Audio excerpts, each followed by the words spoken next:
Ladies and gentlemen, welcome back to Driven Media and welcome to episode 5 of the 944 Files. I apologize, it's been a while since I last posted. I'm filming this intro a couple weeks after the footage you're about to see. I've just kind of let life get in the way of making YouTube videos. I'm not at a point where I can just push them out every couple days to a week. But anyways, that's enough yapping. Please enjoy the video.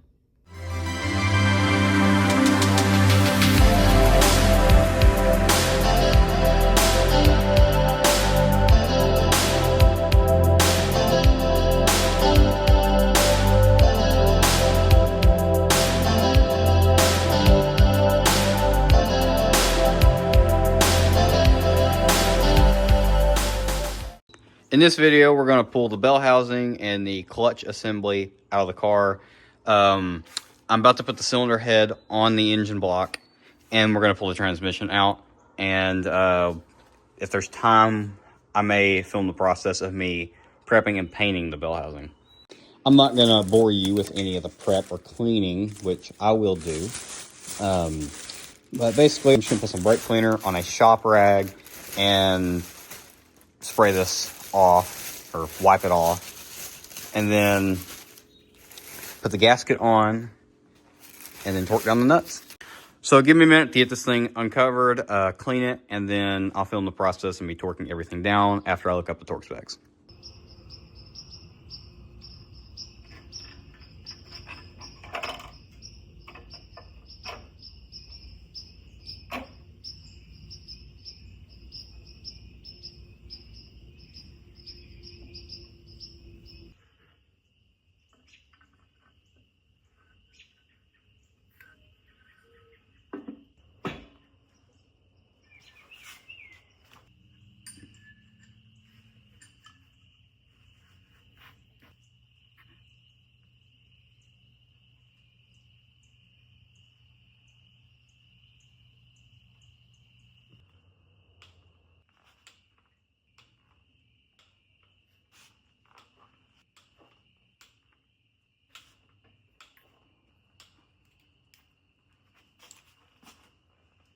Now we're going to wait 15 minutes and then torque them down again, and then another 15 minutes, and then we're going to torque them down one more time.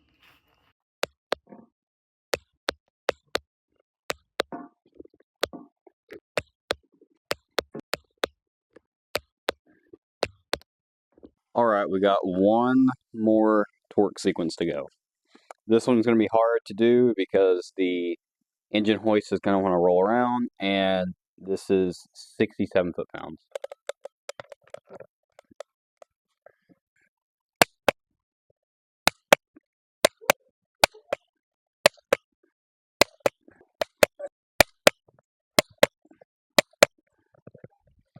We are done. All right, the cylinder head is torqued down completely. Next, we're going to work on cleaning it up a bit because as you can see, it's pretty gross and pretty filthy. But obviously, we're going to do that in the daylight, so not as pretty or as warm as I hoped for, but we got work to do. A little bit cold, but we're going to pull the bell housing and the rest of the clutch assembly out of the car, and then we can face the transmission. All right, so it should be pretty easy. It's just these two bolts here and then two on the top. Although this thing's a lot bigger than I realized, so it might be a little difficult to unbolt these and hold it, but we'll see. All right, well, I got my breaker bar here with a 17 millimeter, and I'm gonna break these bolts loose and then take my ratchet to them and get them off there. So let's get to work. The whole torque tube wants to shift around here, so I probably should have loosened these before I pulled the motor out, but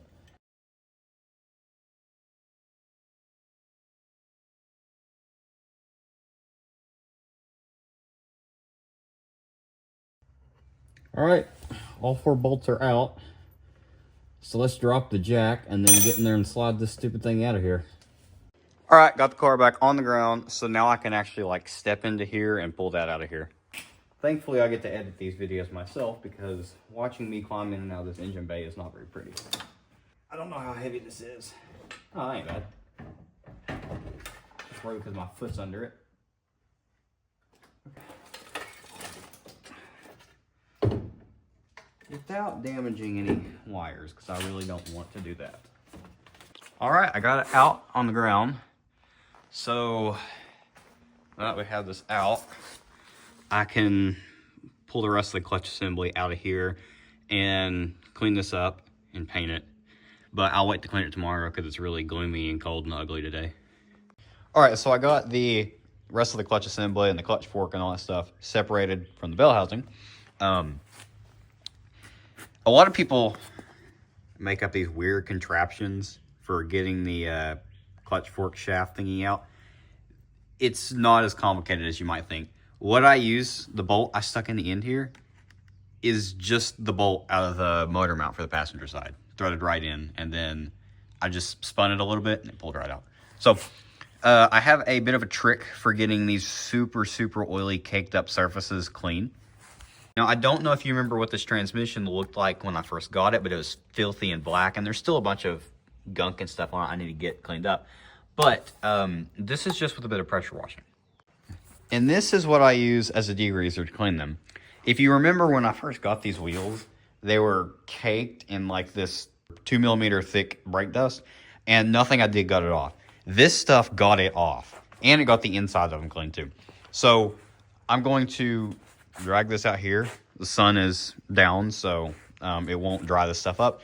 I'm gonna cake it on here really good and let it soak for about 5 minutes or so, and then we'll pressure wash it. All right, I'm gonna start with the outside because it's less, there's less flashback, so. You really wanna cake it on there. This stuff is a little dense, but it's okay. It works really well. I will say, in my experience, the off-brand Dollar General brand version works just a little bit better. It foams up a lot better than this stuff does. Now, it's not going to be the biggest difference in the world when I clean this thing up. You'll see a little bit of a difference, but nothing insane. Went ahead and threw on some clothes I don't care to get dirty or already are dirty. So let me get the pressure washer fired up and we'll get this thing clean. All right, so this is just after one coat of that oven cleaner.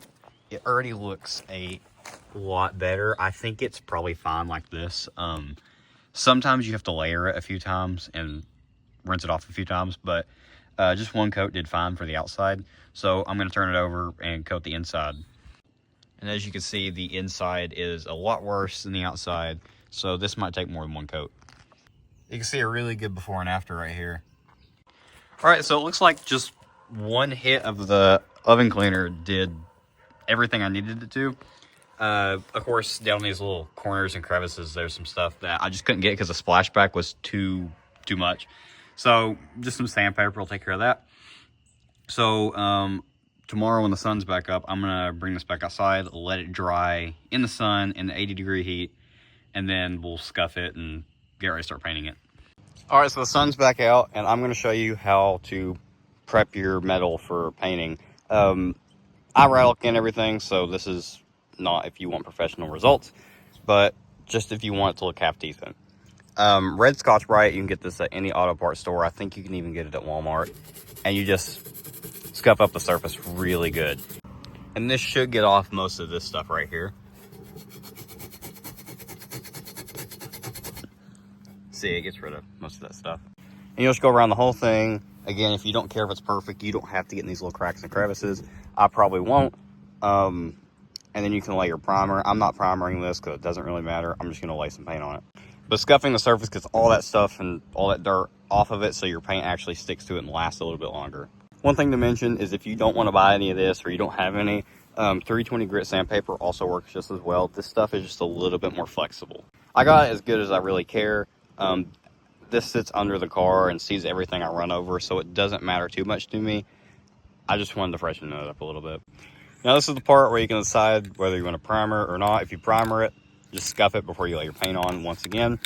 For things like bell housings and engine blocks and transmissions, you want to use a high temperature paint so it doesn't flake and peel when it gets hot. After you, in between you spraying it, just wipe the tip off with a rag.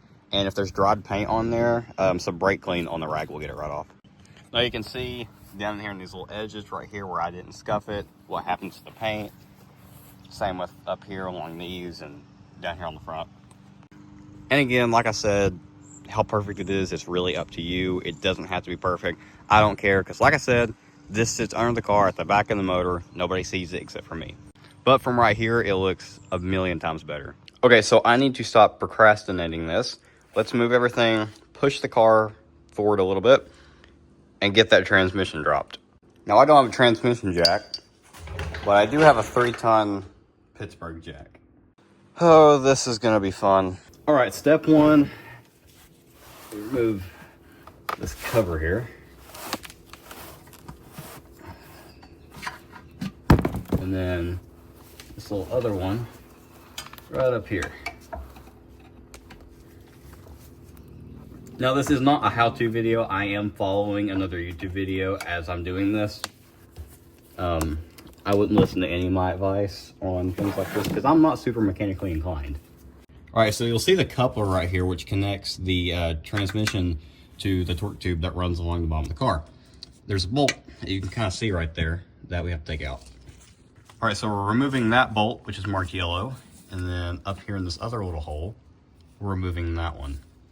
Now, this is gonna be tricky because this thing spins with the car in neutral, and I can't exactly lock it, because if I put the car in gear to lock it in place, it might not slide out of gear because the slave cylinder is connected to nothing, so the clutch might just stick to the floor and I might be stuck in gear, which could be an issue.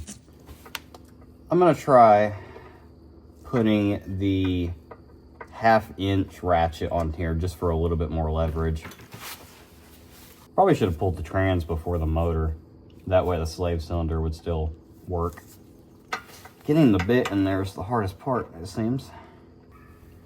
Ugh. That didn't work. I really don't want to round this out. I think I'm going to take the risk. This U-joint extension does not stay still or put at all, which makes this a very annoying process. All right, we're in there.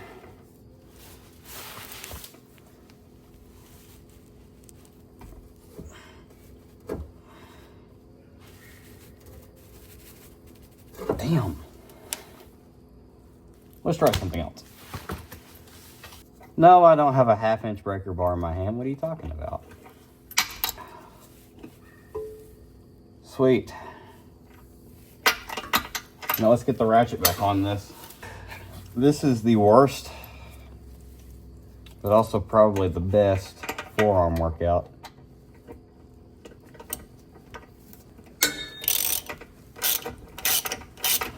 All right, that's out.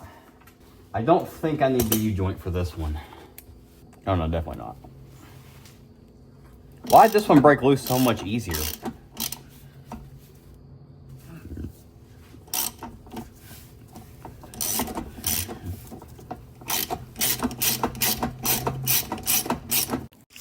All right, step number 2 is the one I'm looking the least forward to, which is unbolting these axles here.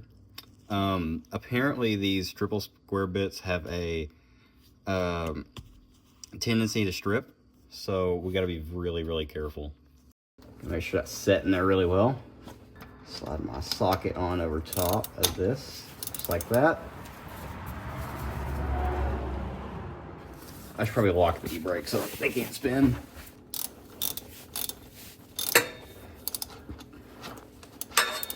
All right. That one was pretty easy.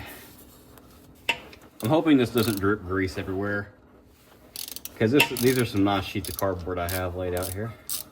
I'm gonna cut through this process and I'll see you guys when I have both axles unbolted. So I just removed the bolt on the shift linkage arm. So now we gotta get up in the car and unbolt the shift rod up underneath the shift boot. So my flashlight died, axles are out, and the shift rod is disconnected completely and slid up out of the way. So now I just gotta unbolt it from the bell housing that's on the torque tube, and then I can just drop it.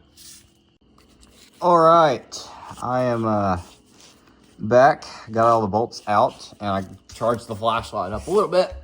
Let's see if this thing comes out. I'm listening for the plastic guide tube for the shift rod.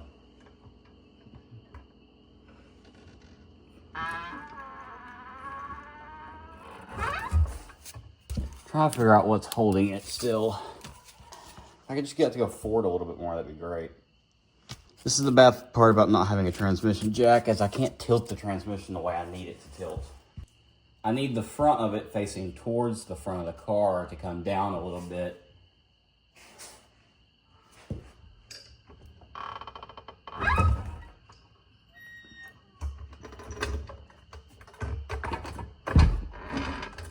I don't want to drop the thing, but at the same time, I'm not sure what choice I might have. We keep wiggling it a little bit.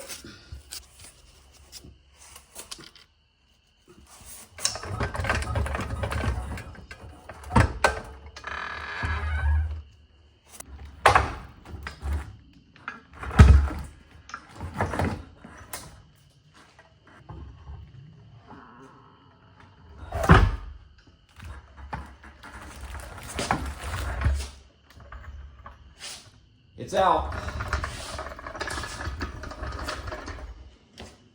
Overall, I give the job like a 4 out of 10 on difficulty. It's really just trying to fit your hand in tight spaces. So what we'll do with this one is we'll get this one all cleaned up. I'm going to transfer the factory shifter over to this one, refresh it just a little bit, and this one will go up for sale. As you can see, the sun is down, it's dark outside. So I'm going to get the tools cleaned up, get the car back on its wheels, push it back in the garage, and I'll see you guys in the daylight.